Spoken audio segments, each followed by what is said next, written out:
Since COVID started, we've opened up a new facility in Mornington to roast coffee and added 3 more venues to, I guess, our cafe portfolio. Yeah, so we've got obviously a roastery attached cafe down here in Morno, the OG. Then we've got Frankston, where we took over one of our amazing wholesale accounts, Old Mate, so carry on that legacy there.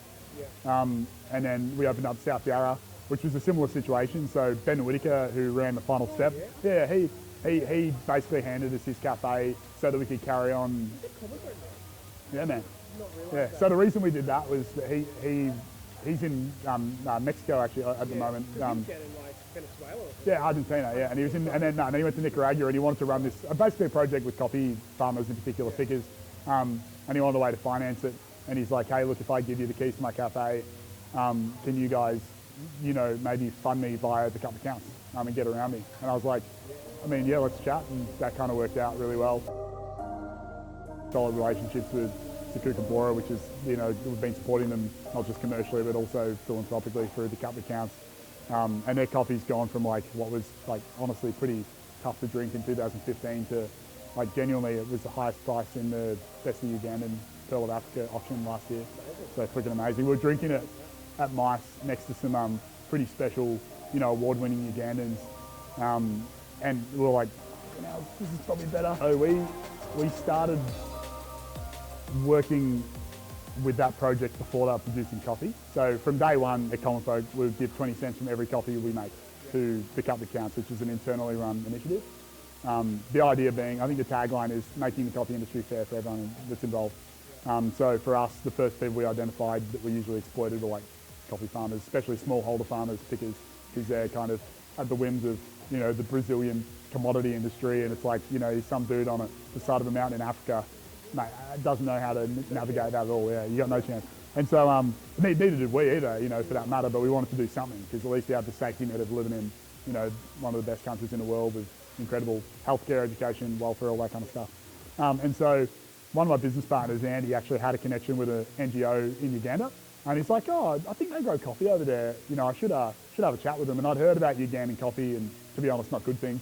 It was the birthplace of Robusta, was all I really knew. So I'm like, oh, okay, yeah, sure, let's have a look.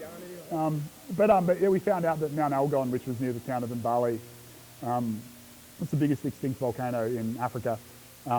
It actually did produce pretty high quality Arabica coffee, in particular in the 70s, before Idi Amin had taken over and kind of cut Uganda off from the rest of the world. Yeah, its own unique varietal, which is SL14, which is kind of medium body, medium acidity, almost like a cross between Kenya and Brazil, which sounds crazy, and it is crazy. Yeah, it's pretty good. Good for espresso, but also not bad for filter if you treat it properly.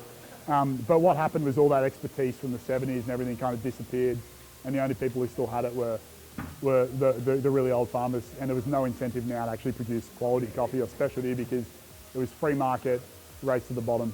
But I think people still saw coffee in particular as being the potentially most valuable cash crop for these farmers to take advantage of. They just didn't have a market. They were like, we need buyers. And so actually what they did was set up Zakukabora, which in the local language means good wake up, which is a bit meta. Yeah. Yeah, seriously. And the idea would be that they would be a producer that could actually connect the farmers with foreign buyers, and we were the first commercial partners, as well as helping fund to get it up off the ground.